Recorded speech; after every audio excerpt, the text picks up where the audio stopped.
वाहेगुरु जी का खालसा, वाहेगुरु जी की फतेह। आज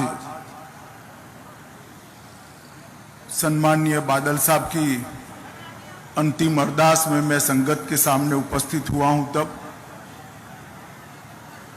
बादल साहब हमारे बीच में न रहने से केवल पंजाब नहीं, समग्र देश की राजनीति और सामाजिक नेतृत्व के क्षेत्र को कभी भी जिसकी पूर्ति न हो ऐसी क्षति हुई। ये गड्ढा जो बादल साहब के जाने से शून्यता जो पैदा हुई है, मैं देख रहा हूं लंबे अरसे तक इसको भर पाना सबके लिए बड़ी मुश्किल हो। बादल साहब के जाने से सिख पंथ ने अपना एक सच्चा सिपाही खोया है,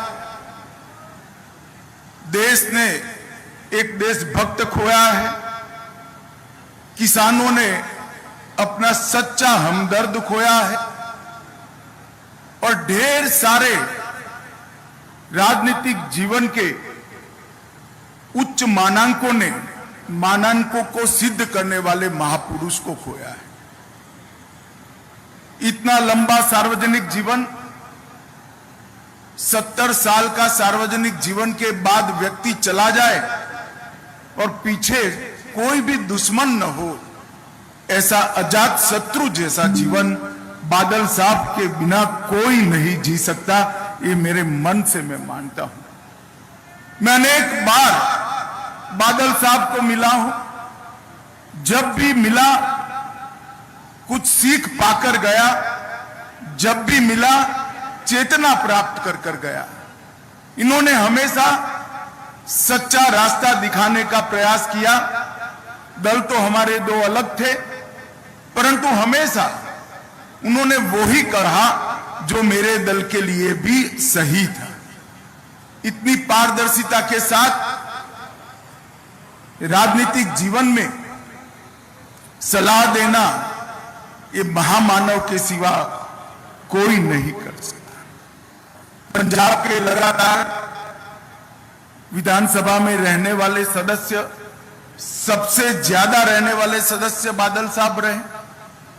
सबसे ज्यादा चुनावी राजनीति में भारत में जनप्रतिनिधि रहने का रिकॉर्ड भी बादल साहब का है।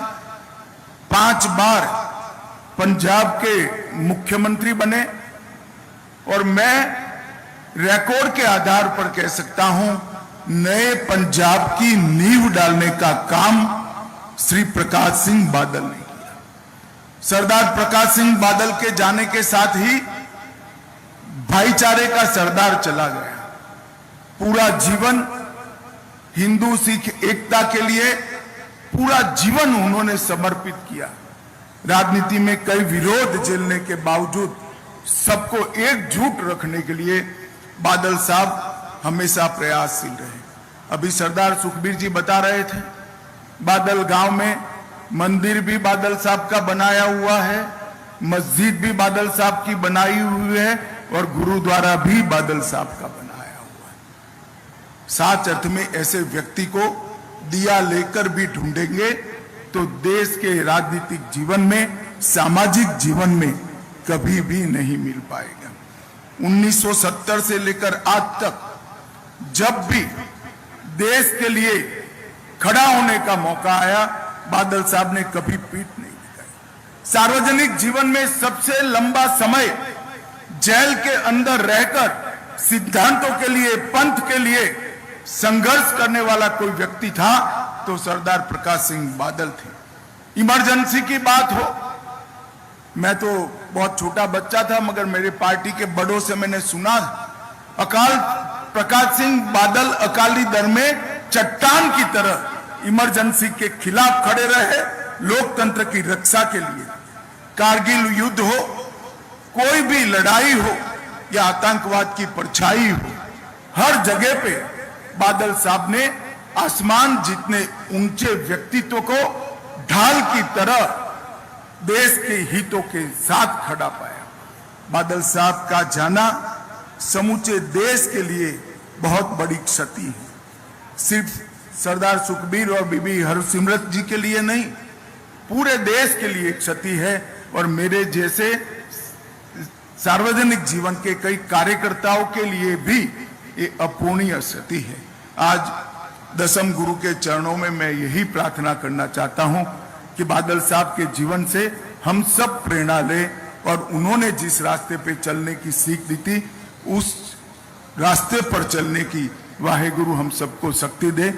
भाई सुखबीर बादल और बीबी हरसिमरत बहन को मैं इस अपूर्णीय क्षति के लिए मन पूर्वक दुख व्यक्त करता हूं और बादल साहब के सारे अनुयायियों के लिए भी मेरे मन में जो भाव है इसको व्यक्त करने के लिए मैं आया हूं।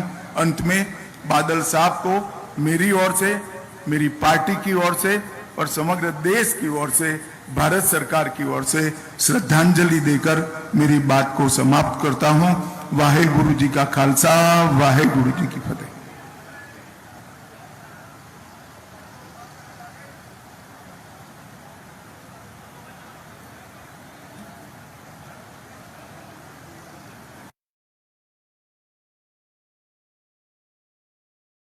शिलाजीत के बारे में कौन नहीं जानता।